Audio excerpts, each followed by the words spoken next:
Welcome back, and you're watching Closing Trades here on ET Now. We're joined by Mr. Sai Giridhar, who's the Vice President at FADA, joining us this afternoon to give us a sense on various pieces of the auto puzzle and how all of them are playing out. Now, Sai, just to start off, alternative fuel as a share in PV is around 1.1%. Do you expect a crossover to happen this festive season, and what triggers it in your opinion, if you can give us a perspective to start that off? If we talk about passenger vehicles, the way the share is moving towards alternate fuel. So in fact, if we talk about last month, we are just 1 point away to be equal to petrol. So petrol is hovering around 41%, wherein alternate fuel is above 40%. And if we compare it, same data with last year the difference was 13%. So I don't think it's a way distance. Probably in next few months only, we will see that these new energy vehicles passing over the petrol segment at least, especially in passenger vehicles. Underlying trend at this point of time, if you can give us a sense, how are inventory levels looking? How is demand looking? Is it holding up? Is it not holding up? Is there a certain segment where demand is holding up? For example, the SUV demand seemed to taper just a wee bit. Is there some amount of a downtick with regard to the demand trends that you're seeing? So, Sahaj, absolutely not. Harsh, absolutely not. In fact, July has been the best ever month again for the auto retail industry. In fact, it's in all these segments, all the 6 segments which we track. It's a record month ever. In fact, ever recorded in the history. And the survey that we do with our members, in short term, if we talk about August, 72% of our members are talking about growth. If you compare it with last survey last month, it was approximately 51%. So there is an uptick as far as the trend is concerned from the members. And if you talk about the near-term trend, the 3-month outlook, August, September, and October, wherein the festivity also kicks in, it has never happened that close to 88% of our members are talking about growth. So though the inventories are going up as far as passenger vehicle is concerned, but that is mainly due to the stocking of the upcoming festival seasons. I don't feel there is any alarm out of it. Only thing what we fear is that there's a lot of expectation on this coming festival period. So and it's a very high expectation which most of our members are.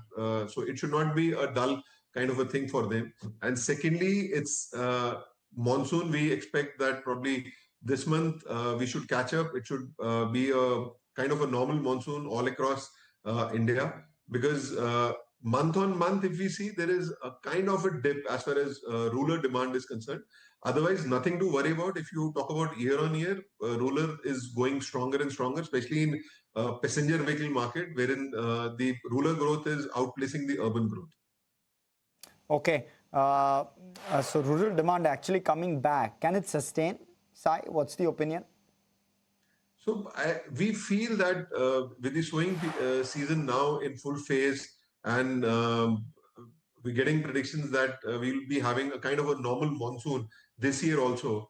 I think it should sustain, and there is a lot of liquidity as far as rural market is concerned. With the rate of interest, RBI not increasing the repo rates, so the rates are at an all-time low. The easy availability of finance, especially in rural belt also, that also plays a major uptake. Most of the OEMs, if you talk about today, they've started going into all these rural belts. So availability of finance, B, availability of these vehicles in those rural belts also. That also plays a major role as far as the uptick is concerned.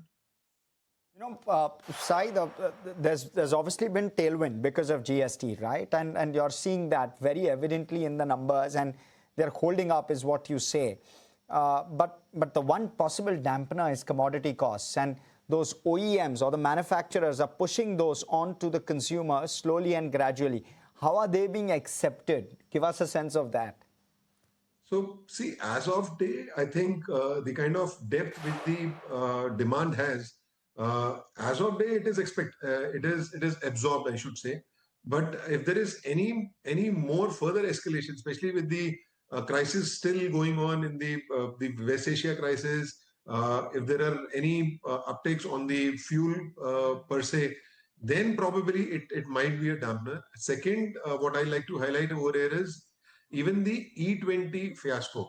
So we've seen a lot of shift from petrol towards these CNG or electric vehicles or hybrid vehicles for that sake. I think it's getting tapered, but it's taking a much longer time than what we expected. There are a larger number of people coming in to change their parts to make it more E20 compliant. I wonder, because you're closer to the customer than most OEMs, so trying to get a sense. So see, as of day, there is nothing as such. So we are servicing vehicles which are BS3, BS4 compliance. We've yet to come across any specific complaint which is related to E20. I'm also a dealer myself. At my workshops, there's not even a single complaint as far as E20 per se is concerned. Though in service centers there are complaints, but nothing directly related to E20. I think it's more of a social media kind of a hype which with the help of government, I think they're now trying but to disperse all the myth and the fear factors which were there in normal consumers. But it's taking a bit longer time for it to happen. That's the reason you see this kind of trend towards CNGs or towards electric vehicles or towards hybrid vehicles, particularly in passenger vehicle segment.